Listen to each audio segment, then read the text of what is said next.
नमस्कार, मैं हूं आपके साथ अनुष्का राय और आप देख रहे हैं सिरमौर न्यूज। आंगनवाड़ी कर्मचारी संघ प्रदेश के 38,000 आंगनवाड़ी कर्मचारियों की मांगों को लेकर लंबे समय से आंदोलनरत है, लेकिन सरकार ने इनकी मांगों को अभी तक पूरा नहीं किया है, जिसके विरोध में संघ ने आज उपायुक्त कार्यालय के बाहर प्रदर्शन किया व उपायुक्त को ज्ञापन सौंपा।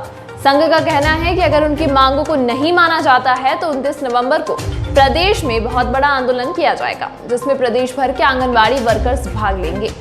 आंगनबाड़ी कर्मचारी संघ की प्रदेश महामंत्री शीतल करोल ने कहा कि आंगनबाड़ी कर्मचारी कई बार मांगों को लेकर मंत्री को भी ज्ञापन दिया, लेकिन उन्हें केवल आश्वासन ही मिले हैं।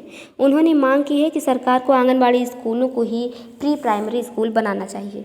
इससे सरकार को भी अतिरिक्त ढांचा खड़ा नहीं करना पड़ेगा। आंगनबाड़ी कर्मचारियों के लिए काम करने का समय निश्चित नहीं है, इनसे काम अधिक लिया जाता है। उन्होंने कहा कि सरकार को उनके लिए नीति बनानी चाहिए। अगर ऐसा नहीं किया जाता है तो आगामी 29 नवंबर को प्रदेश में अपनी मांगों को मनवाने के लिए महाधरना किया जाएगा। करोल आंगनवाड़ी कर्मचारी संघ की हिमाचल प्रदेश की महामंत्री। हम लोग आज यहाँ पे भारतीय मजदूर संघ के बैनर तले यहाँ पे धरना प्रदर्शन छोटा सा हमने अरेंज किया है, क्योंकि आपको पता है जैसे मानसून में अभी इतना लैंडस्लाइड वगैरह किस तरह के केसेस आ रहे थे, इसलिए हमने आसपास की वर्कर्स को किसी को भी आने के लिए इनकार किया, क्योंकि कोई भी वर्कर इतनी दूर से आएगी, यदि रास्ते में कोई हादसा हो जाता है तो इसके लिए हमने उनको इनकार करके सिर्फ सर्कल वाइज 15-15, 20-20 लड़कियों को इकट्ठा किया है। कोई तहसीलदार ऑफिस में, कोई एसडीएम ऑफिस में, कोई डीसी ऑफिस में, अपने नियर बाई जो भी रहेगा प्रशासन अधिकारी, उसके माध्यम से हम ज्ञापन और धरना प्रदर्शन छोटी मोटी रैली के माध्यम से सरकार तक अपना एक प्रस्ताव और ज्ञापन और मांग पत्र भेजेंगे। मांग क्या है? 15 फरवरी को भी दी थी, आपके सामने यहाँ रैली वगैरह हुई थी। वही है कि सबसे पहले कि जो हमारे आंगनवाड़ी कार्यकर्ता या स्कीम वर्कर्स जो भी हैं कर्मचारी, उनको आर्थिक रूप से सशक्त किया जाए।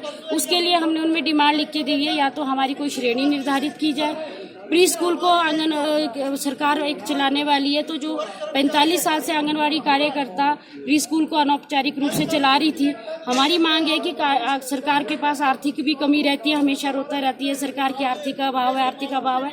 तो हम कह रहे हैं जो अनौपचारिक से एक स्ट्रक्चर खड़ा किया हुआ है प्री स्कूल का, उसी को मान्यता देते हुए औपचारिकता रूप से हम उसको प्री स्कूल को चलाएं।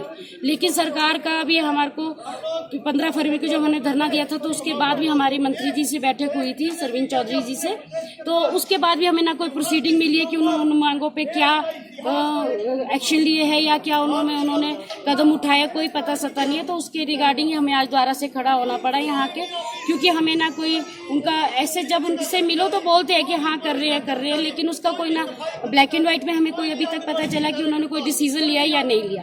तो हमारी मांग यही है कि प्री स्कूल में हमें मान्यता दे, उससे सरकार का भी आधा बोझ कम हो जाएगा, क्योंकि यदि वो प्री स्कूल का पैरेलल स्ट्रक्चर खड़ा करती है तो इसका अरबों रुपए का भार जो है हिमाचल सरकार पे पड़ेगा। हमारे पास स्ट्रक्चर भी है, स्टाफ भी है, ऑलरेडी हम ऑनरेरियम भी ले रहे हैं। यदि हमारे लिए पॉलिसी बना दी जाती है तो उसमें क्या होगा, उनको थोड़ा सा ऐड करना होगा। लेकिन जो एक अलग से प्री स्कूल के लिए अलग से स्ट्रक्चर खड़ा करती है सरकार, तो बहुत ज्यादा आर्थिक बोझ बढ़ेगा सरकार के ऊपर। क्योंकि जब भी हम अपने लिए मानदेय की बात करते हैं कि हमारे को इतना मानदेय या किसी श्रेणी में डाल के इस तरह से कोई पॉलिसी बना दी जाए जिससे हमारे घर आर्थिक रूप से सुरक्षित हो जाए। क्या हमारे स्कीम वर्कर्स को जब सुबह से लेके शाम तक कोई हमारे वर्किंग आवर्स है ही नहीं, कहीं भी नहीं। आप दिल्ली चले जाओ या स्टेट सरकार के पास चले जाओ, कोई भी नोटिफिकेशन हमारे वर्किंग आवर्स की नहीं है किसी के पास।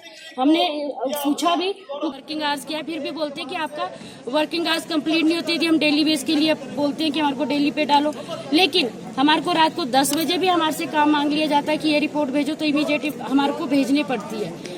बोलने का मतलब ये है कि काम करने से हम इनकार नहीं करते, लेकिन यदि सरकार प्रशासन हमारे से काम ले रहा है, उनकी स्कीमों को, उनके कामों को हम यदि ग्रास रूट तक लाभार्थियों तक पहुंचा रहे हैं, तो जब लाभ देने का टाइम है तो हम चाहते हैं कि वो भी हमें दिया जाए और आर्थिक रूप से सशक्त किया जाए।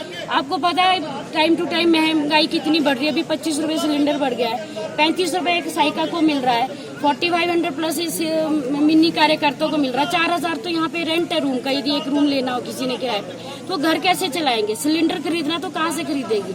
मतलब बोलने का ये है मतलब कि ऐसा नहीं सरकार कुछ जानती नहीं है, लेकिन जानबूझ के सोने की जो एक्टिंग करी है उस नींद से हम जगाना चाहते हैं इनको। और यदि अभी भी ये नहीं जागती है तो आने वाले टाइम में 29 नवंबर को भारतीय मजदूर संघ शिमला के अंदर बहुत विशाल रैली करने वाला है और सरकार का घेराव करेगा और उनको अपनी मांगों को मनवाने के लिए पूरा मजबूत। पूरे प्रदेश में 10,000 प्लस है जी।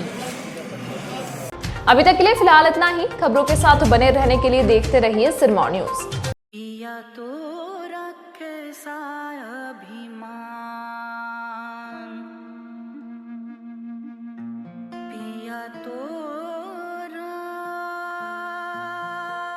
बीती यादों से नाता सहेजना सीखा, हाथ थाम कर जिनके चलना सीखा, गिरने लगती जब तो उनसे संभलना सीखा। पिया तो रखे सा अभिमान, उनकी डांट से खुद को तराशना सीखा। पिया तो